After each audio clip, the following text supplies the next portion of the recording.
ઉત્તરાયણ પર્વ નિમિત્તે યુવા સાંસદ ડોક્ટર હેમાંગ જોશીએ પતંગ ચગાવી આપી શુભકામનાઓ। વડોદરાના આકાશમાં ઉત્સવનો રંગ, પરંપરા અને સંસ્કૃતિનો સંગમ। ઉત્તરાયણ એટલે ઉત્સાહ, ઉમંગ અને પરંપરાનું પર્વ। આજે જ્યારે વડોદરાનું આકાશ રંગબેરંગી પતંગોથી ઝગમગી ઉઠ્યું, ત્યારે શહેરના યુવા સાંસદ અને ગુજરાત ભાજપ પ્રદેશના યુવા મોરચાના અધ્યક્ષ ડોક્ટર હેમાંગ જોશીએ પતંગ ચગાવીને નગરજનોને ઉત્તરાયણ પર્વની હાર્દિક શુભકામનાઓ પાઠવી। પરંપરાગત માહોલ વચ્ચે યોજાયેલા આ કાર્યક્રમમાં ઉત્સવની ખુશી સાથે સામાજિક સંદેશ પણ આપવામાં આવ્યો।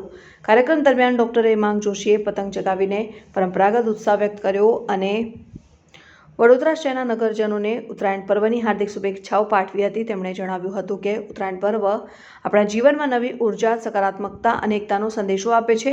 ડોક્ટર જોશીએ આ અવસરે સુરક્ષિત ઉત્તરાયણ ઉજવવાની અપીલ કરી હતી અને ખાસ કરીને પક્ષીઓની સુરક્ષા, ચાઇનીઝ દોરીનો ઉપયોગ ન કરવા અને ટ્રાફિક અને જાહેર સલામતી જળવાય તે માટે નાગરિકોને જવાબદારીપૂર્વક પર્વ ઉજવવા જણાવ્યું। કાર્યક્રમ દરમિયાન યુવાનો, કાર્યકરો અને સ્થાનિક નાગરિકોમાં ભારે ઉત્સાહ જોવા મળ્યો હતો। પતંગ ઉત્સવના માહોલ વચ્ચે કાયપો છેના નારા, હર્ષોલ્લાસ અને સંસ્કૃતિની ઝલક જોવા મળી। ઉત્તરાયણ પર્વ નિમિત્તે યોજાયેલા કાર્યક્રમમાં વડોદરાની પરંપરા, સંસ્કૃતિ અને ઉત્સવ પ્રિયતા ફરી એકવાર ઝળહળી ઉઠી હતી અને શહેરભરમાં આનંદ અને ઉત્સાહનો માહોલ સર્જાયો। આપ સૌના પરિવારજનોને અને આપના માધ્યમથી તમામ નગરજનોને હું આ ઉત્તરાયણ, મકર સંક્રાંતિના આ પાવન પર્વની હાર્દિક શુભકામનાઓ પાઠવું છું।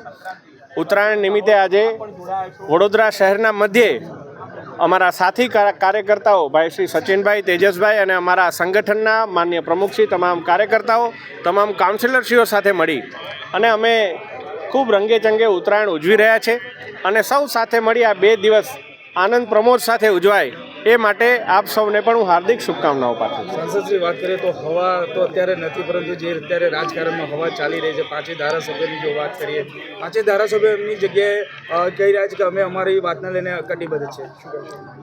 હું માનું છું કે આ સમગ્ર વિષયની પહેલાં હું ઊંડાણપૂર્વક અભ્યાસ કરું, જે અભ્યાસ મારો ચાલી રહ્યો છે, અને ત્યારબાદ જ હું કોઈ કમેન્ટ આપી શકું। પરંતુ ભારતીય જનતા પાર્ટીના કાર્યકર્તા તરીકે મને ધારાસભ્યશ્રીઓ પણ વિશ્વાસ છે કે તેઓ ક્યારેય પણ એવું કાર્ય ના કરે કે જેનાથી પાર્ટીને કોઈ નુકસાન થાય અથવા સરકારની છબીને કોઈ નુકસાન થાય। એટલે એમનો આશય છે એ આશય ખોટો પણ નહીં હોય એવું પણ મને લાગી રહ્યું છે। ભારત દેશની જો વાત કરીએ તો ભારત દેશ અત્યારે જે રીતે આર્થિક પરિસ્થિતિઓ હોય કે ઇકોનોમીની વાત કરીએ તો ઇકોનોમી પણ જે રીતે વધી રહ્યું છે, શું માનવું છે કે રીતે હવે ભારત દેશ આ ભારત દેશ નહીં પરંતુ આપણા ખંડની જો આપણે વાત કરીએ તો ભૌગોલિક પરિસ્થિતિમાં આપણા આજુબાજુના જે દેશો છે એ પાયમાલ થવાના આરે છે। પાકિસ્તાન હોય, બાંગ્લાદેશ હોય, નેપાળ હોય કે શ્રીલંકા હોય, ત્યાંના યુવાનો પણ ગેરમાર્ગે દોરાયેલા છે અને ત્યાંનું લોકતંત્ર પણ પડી ભાંગ્યું છે, ત્યાંની ઇકોનોમીની પણ દુર્દશા થઈ છે। ત્યારે ભારત દેશનો પતંગ વિકસિત ભારતનો સંદેશ લઈ અને એ જ્યાં સુધી એ પતંગની ડોર એ આદરણીય વડાપ્રધાન શ્રી નરેન્દ્રભાઈ મોદી સાહેબના હાથમાં છે, આજુબાજુ અમેરિકા આવી જાય કે ચીન, તમામનો પેચ કપાવવાનો છે। ગુજરાત પ્રદેશની પણ આપણી જવાબદારી છે, યુવાઓને શું મેસેજ આપશે? યુવાઓને હું મેસેજ એ જ આપીશ કે આજના દિવસે આપણે સંકલ્પ લઈએ કે વિકસિત ભારત માટે જે સારા વિઝન છે, જે સાચી દીર્ઘદ્રષ્ટિ છે, એના મોદી સાહેબના અને માનનીય મુખ્યમંત્રી શ્રી ભૂપેન્દ્રભાઈ પટેલ સાહેબના વિચારો સાથે જોડાય અને તમામ પ્રકારની કોઈ આપણી કુટેવો હોય એ આજના દિવસે જ આપણે એને તિલાંજલિ આપીએ। તો